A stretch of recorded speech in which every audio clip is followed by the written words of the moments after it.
En manchette aujourd'hui, hausse de taxes importante à Sainte-Geneviève-de-Berthier. Le maire Pufal nous explique pourquoi. Bonjour et bienvenue à votre bulletin de nouvelles du 20 décembre 2023. Daniel Yvon au pupitre en remplacement de Alain Bellumeur. On commence en vous avisant que la vie d'ébullition pour le rang de la rivière Bayonne-Sud, situé entre le 461 et le 815 à Sainte-Geneviève-de-Berthier, touche aussi les rues de la rue Coulombe, Doucette, Boucher, Martial et Fer à cheval. Donc, c'est un avis d'ébullition pour Sainte-Geneviève-de-Berthier. Veuillez vous assurer que vous faites bouillir votre eau en moins 2 minutes. Et du côté de Saint-Ignace de Loyola, l'avis d'ébullition est toujours maintenu. Encore là, il faut faire bouillir minimum 2 minutes son eau pour pouvoir la consommer. On espère que nous aurons des confirmations que l'eau est redevenue potable dans les prochains jours. Maintenant, on parle de Sainte-Geneviève-de-Berthier. Les propriétaires de résidences unifamiliales à Sainte-Geneviève-de-Berthier auront droit à une importante augmentation de leur compte de taxes. Les élus ont adopté mardi soir le budget 2024 de la municipalité, un budget qui prévoit des revenus et des dépenses de l'ordre de 3 625 393 $. Pour parvenir à équilibrer ce budget, une appropriation de surplus de l'ordre de 165 249 a été nécessaire. Suite au dépôt d'un nouveau rôle d'évaluation, une résidence moyenne de Sainte-Geneviève-de-Berthier, donc la valeur était de 229 000 $ l'an dernier, vaut maintenant 335 000 $. On parle d'une hausse de 44 %. Le compte de taxes lié à cette maison de valeur moyenne grimpera donc d'environ 300 $ pour l'année prochaine. On parle ici d'une augmentation globale de la facture de l'ordre de 17 %. Les élus ont tenté d'amoindrir cette augmentation, de confier le maire Pufal, mais en vain. Ils ont quand même discuté avec des experts de la taxation municipale. Impossible d'avoir 2 taux de taxe foncière générale. Une pour les résidences, l'autre pour le milieu agricole. La loi ne le permet pas. Le problème, c'est qu'environ 95 % de la municipalité est zonée agricole. La valeur des actifs agricoles a pour sa part grimpé de seulement 28 %. Le compte de taxe de propriété agricole est même à la baisse en 2024. Le résidentiel doit alors compenser. En baissant le taux de taxe foncière de base pour épargner le résidentiel, les revenus de la municipalité ont chuté de façon vraiment très importante, d'où l'impasse. Le maire Pufal a tenu à préciser que malgré cette hausse de taxes pour les propriétés résidentielles, sa municipalité demeure compétitive au niveau du compte de taxes. Écoutons dans un premier temps M. Robert Pufal présenter la situation de sa municipalité en lien avec l'adoption du budget 2024. Avant de vous donner tous les chiffres du budget, j'ai une précision importante à faire. Il faut que tout le monde soit au courant que début octobre, la municipalité a reçu une équilibration du rôle d'évaluation. Ça faisait 3 ans, la dernière datait de 2021, mais on l'avait reçu en 2020 pour les taxes 2021, 22, 23. Le facteur comparatif était en octobre à 47 %. C'est-à-dire que si on comparait la valeur au rôle versus la valeur réelle des propriétés, il y avait un écart de 47 % entre la valeur réelle et au rôle. Je vous fais remarquer aussi qu'il y a 9 municipalités sur 15 à la MRC qui ont reçu cette équilibration du rôle d'évaluation qui est surtout due à la flambée des prix qu'on a connue dans les 3 dernières années. Bien sûr que tout le monde est conscient de ça. Là, il y a une grosse différence à noter, c'est que pour les municipalités qui sont 95 % résidentielles, je pense à Ville-Saint-Gabriel, à Berthierville, même à la Valtrie, ça ne change pas beaucoup de choses pour eux autres. Parce que si leur rôle d'évaluation a monté, supposons, de 40 %, mais que la municipalité veut avoir à peu près le même budget que l'année d'avant, ils vont prendre la taxe foncière de l'année d'avant, supposons 70 cents, il baisse le 70 cents de 40 %, donc 28 cents. Il fixe la taxe foncière à 42 cents. Toutes les évaluations ont monté de 40 %. Ils ont le même budget que l'année d'avant. Tout le monde paye à peu près le même montant que l'année d'avant.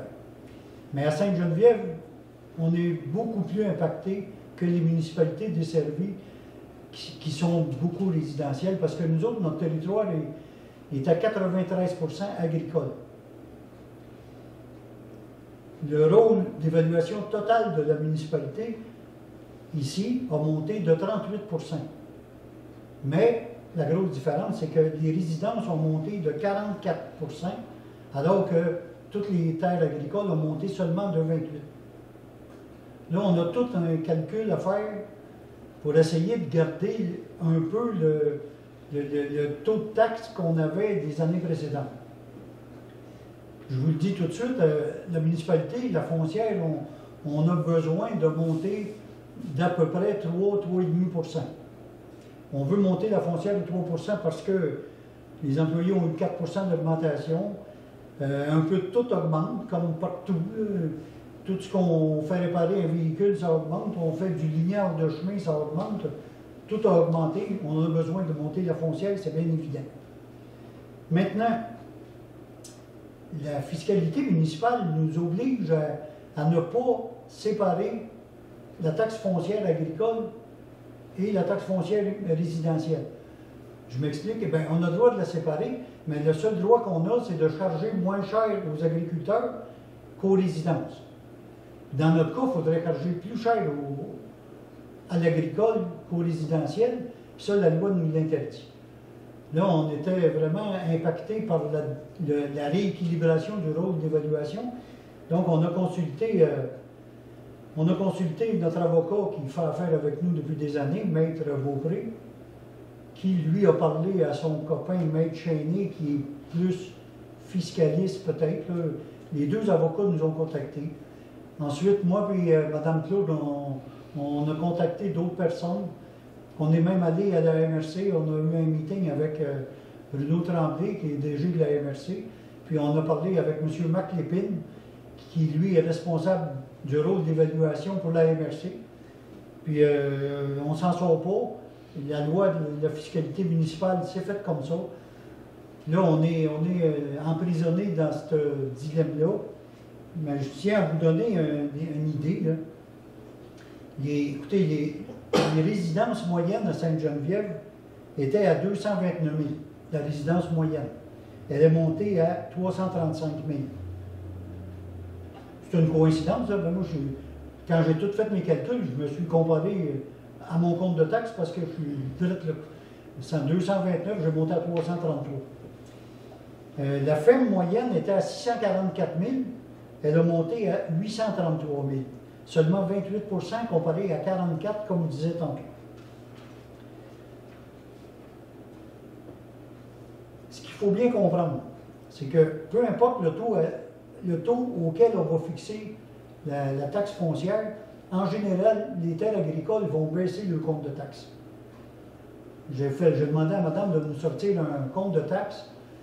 Supposons qu'on baisserait, la foncière en passant, en 2023, était à 54 cents, mais à cause de la montée assez vertigineuse du taux de rééquilibration de l'évaluation municipale, on pense à la baisser à 31, 32, 33 cents dans ces eaux-là. Fait que j'ai demandé à Mme Claude de me sortir un exemple de taxe agricole avec un taux de 31 cents. Si on fixe le taux à 31 cents, avec une terre agricole qui vaut 2 millions dans le moment, son compte de taxe qui était de 16 400 quelques baisse à 12 100, une baisse de 4 340 $ pour la terre agricole de 2 millions. Mais ce manque à gagner là de 4 340 $, malheureusement, ça va être les résidentiels qui vont l'absorber. Il y a un manque à gagner qu'on n'a pas le choix d'aller chercher dans les résidences. Remarquez que, il faut que je vous le dise, en 2019, on avait eu la même situation. C'était le rôle d'évaluation qui changeait pour les taxes, en 2020, excusez. Mais on a pour les taxes 2021, 22, 23. Puis en 2020, les résidences avaient monté de 13 dans les 3 dernières années. Mais l'agricole avait monté de 114 Les terres agricoles avaient doublé le compte de taxes, ce qui nous avait permis de tenir les taxes résidentielles vraiment à un niveau très bas. Je pense qu'en comparatif avec les villes, les municipalités un peu semblables avec nous, là, qui ont des réseaux qui sont desservis par l'aqueduc et des égouts aussi, on était à une des plus bas dans la Naudière, sinon la plus basse. Mais le 4300, c'est un exemple que je vous donne, là, mais c'est une terre agricole. Fait que le manque à gagner est important, puis il faut que ce soit le résidentiel qui va aller le combler. Ensuite, ce qu'il faut que je vous dise,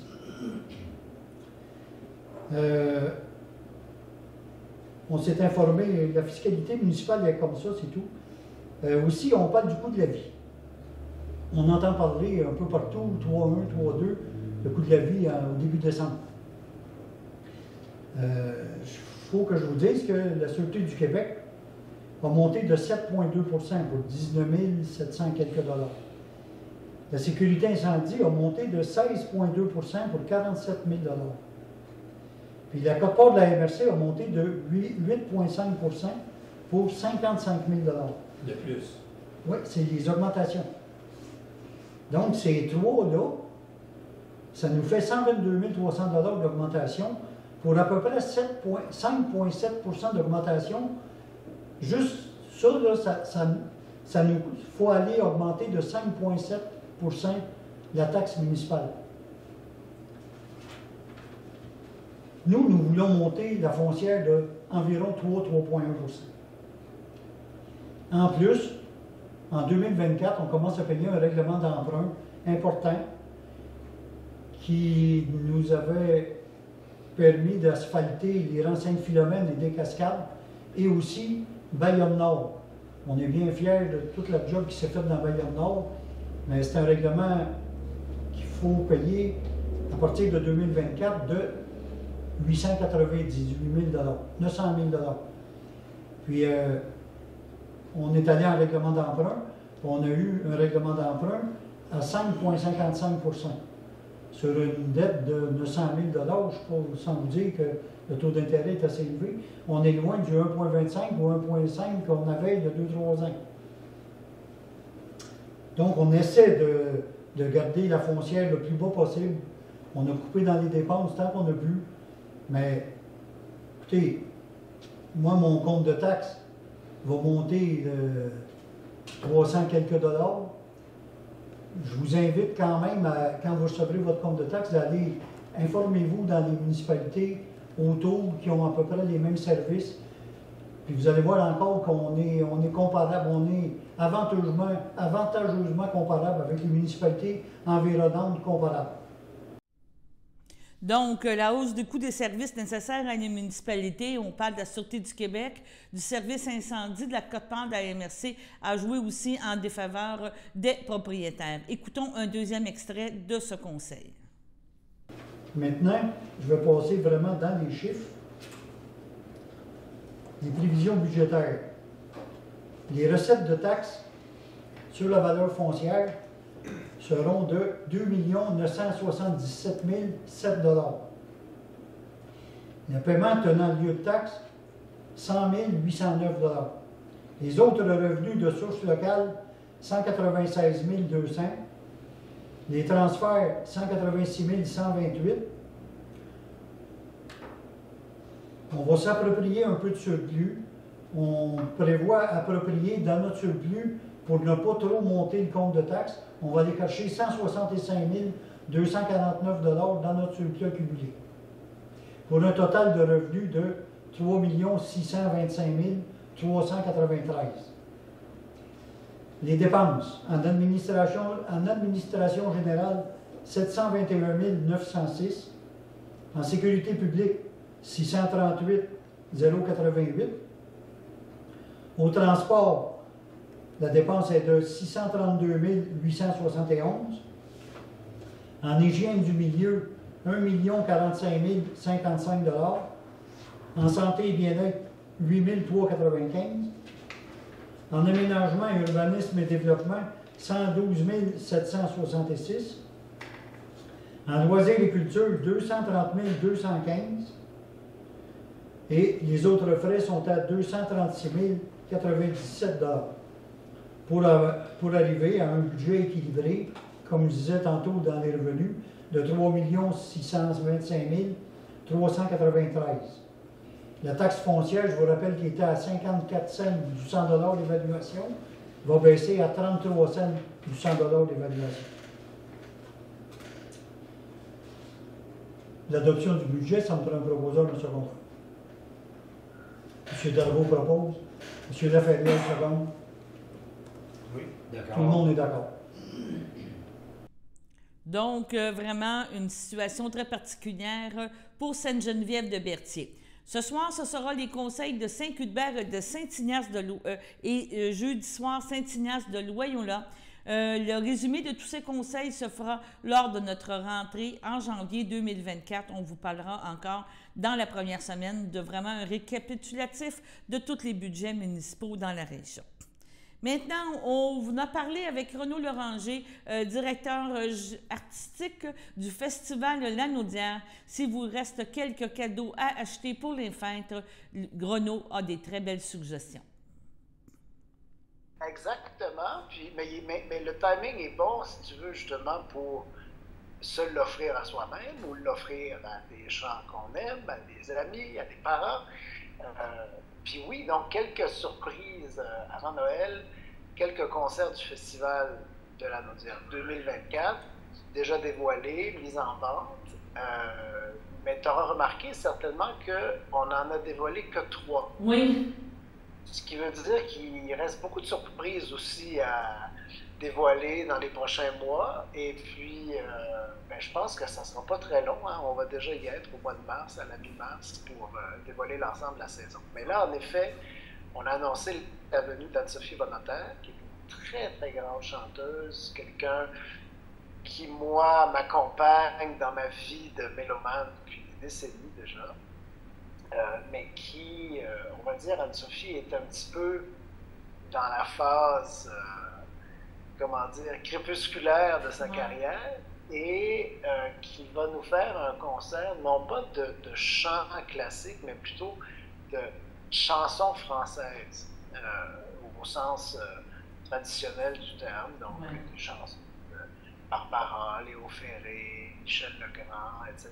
Elle a enregistré un merveilleux album de chansons françaises il y a peut-être une dizaine d'années.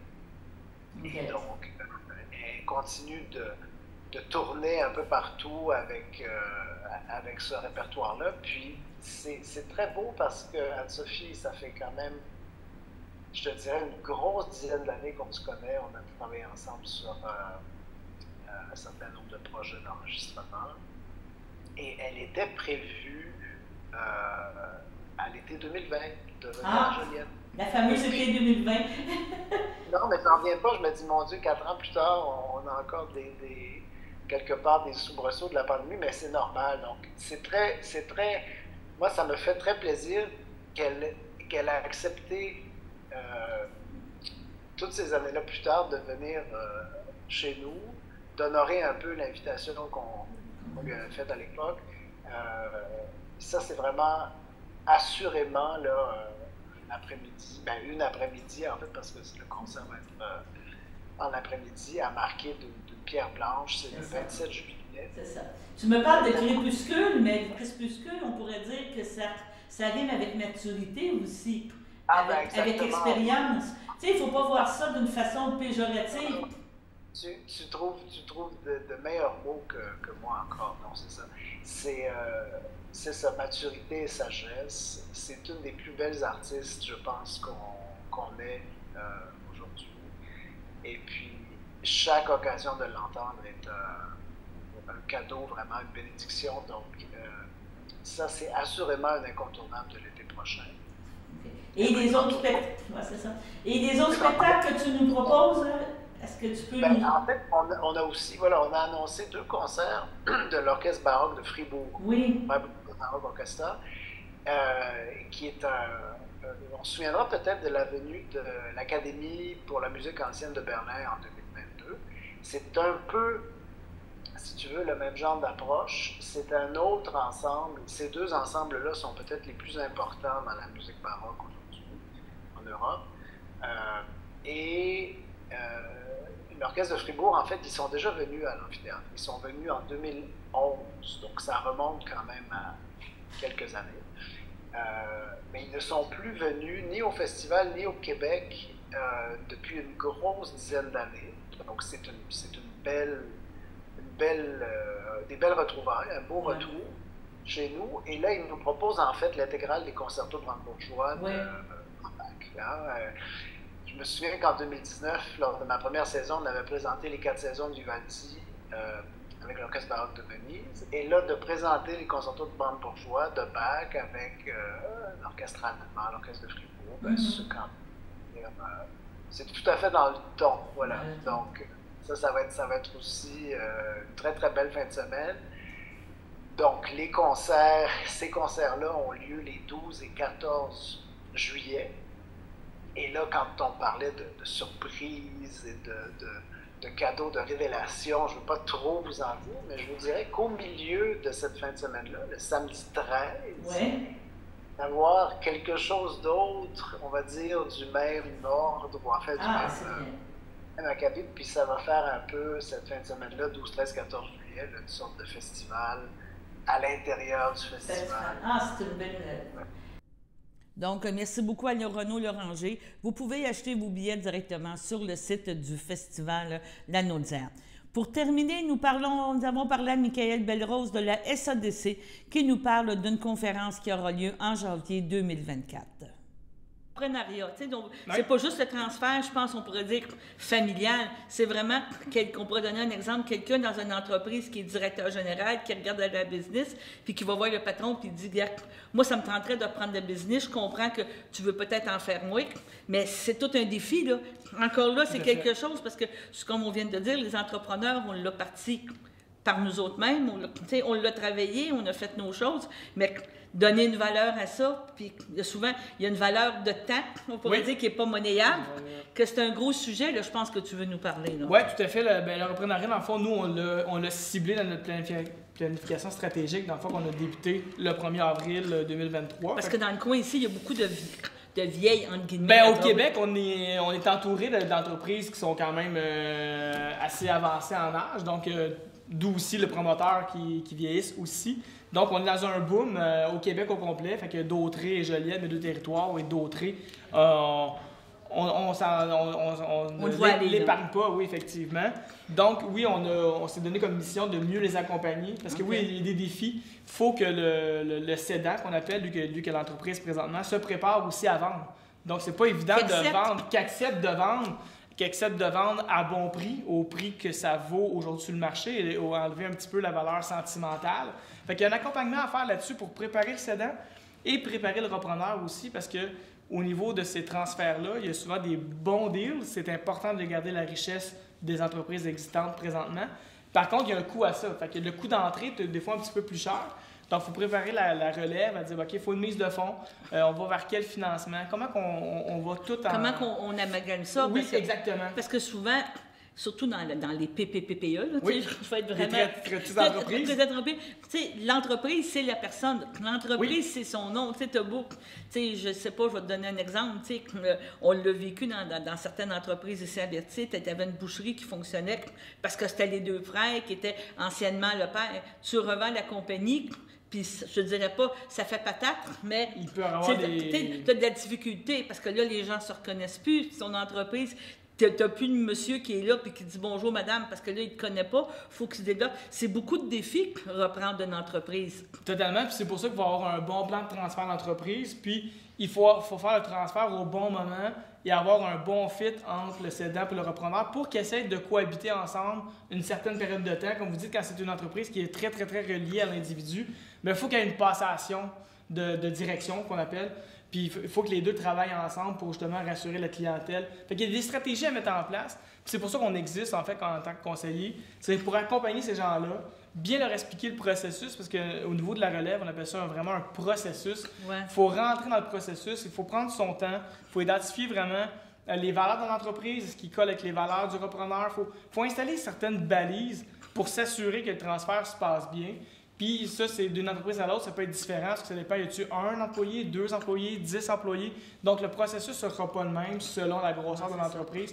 Fait qu'il faut vraiment se préparer, et nous, on est là pour expliquer, accompagner, pour faire passer les gens d'une étape à la fois. Il y a à peu près 6 étapes, je vous dirais, à franchir. Ouais. On pourrait s'en discuter peut-être dans une autre rencontre. C'est ça, mais... À franchir, puis c'est là qu'on va accompagner puis informer même fiscalement, quoi, vous les conseillez? Parce fiscalement, on va les conseiller de se faire conseiller. Non, je te pose la question parce que, tu sais, la grosse difficulté, des fois, quand c'est père-fils, c'est pas la même chose que quand ça devient un étranger, je veux dire. Totalement. Un étranger. Mais c'est pour ça que nous, on travaille avec des experts autour de nous. Un transfert d'entreprise, ça se fait pas juste avec un conseiller de la SADC, ça se fait avec un conseiller, un notaire, un avocat, un comptable, un fiscaliste. C'est pour ça qu'on dit qu'il faut rentrer dans le processus et se préparer. Donc, le cédant, il doit se préparer, il doit savoir, lui aussi, ça va où? Au niveau, il va avoir un planificateur financier aussi. Vous avez besoin de combien pour votre retraite? Si vous êtes rendu à la retraite, vous voulez vendre votre entreprise, puis là, il y a des gains à capitaux. C'est complexe. Il faut avoir une gamme d'experts. Puis le conseiller à la SADC se dira jamais expert dans tous les domaines parce que, comme dans tous les domaines, on ne peut pas être expert. On apprend, on peut conseiller, mais on va toujours référer aux experts dans le domaine. Comme on ne peut pas s'inventer comme être un boucher, mais je ne peux pas être un avocat. C'est ça. Non. Donc, c'est ça qu'on va parler au mois de janvier avec la SADC, si on s'en vient. Oui, on pourrait se rencontrer à nouveau pour faire un peu les étapes. Bien, qu'est-ce que je veux dire? Tu as une conférence au mois de janvier. Excuse-moi. Non, mais... on va le recommencer, cette phrase-là. Donc, au mois de janvier, c'est le sujet de votre conférence. C'est quelque chose que vous voulez inviter. Juste en curiosité, tu n'es pas obligé de dire je veux céder ou quelqu'un qui aimerait ça reprendre une entreprise, qui regarde aller. C'est vraiment, je pense, aller chercher l'information, aller chercher peut-être un move de dire, je pense que cette conférence-là va être importante. Là. Je suis d'accord, c'est pour se préparer, qu'on ait moindrement une intention de vendre. Moi, je pense que le promoteur va vendre un jour, hein, fait qu'on... Malheureusement, on n'existera pas pour toute la vie. Le cédant, il faut qu'il vienne à notre conférence, il va avoir de l'information juste pour commencer à penser comment ça fonctionne, qu'est-ce qui se passe, comment que je peux planifier, parce que ça peut être fait même testamentaire. Là, je te dirais, à un moment donné, on ne sait pas on ne sait plus trop comment ça peut fonctionner. Tu meurs d'une façon subite, un accident, il faut que ça soit planifié, ça aussi. Puis on veut des repreneurs aussi pour qu'ils puissent discuter entre eux, justement, avec des futurs cédants. On veut que le monde se rapproche. En fait, c'est une belle conférence qui se passe au Château Joliette. C'est le 25 janvier 2024, à 7h30. C'est un déjeuner avec M. Marc Duhamel, qui est une sommité en reprenariat ici au Québec, qui nous est gracieusement offert, merci, par l'UQTR. Donc, on a vraiment une expertise là, universitaire qui vient nous rencontrer. Fait que j'invite tout le monde à venir. C'est seulement 30 $. Dans le fond, c'est vraiment le prix du déjeuner avec une conférence qui vous est offerte. Maintenant, allons à la météo.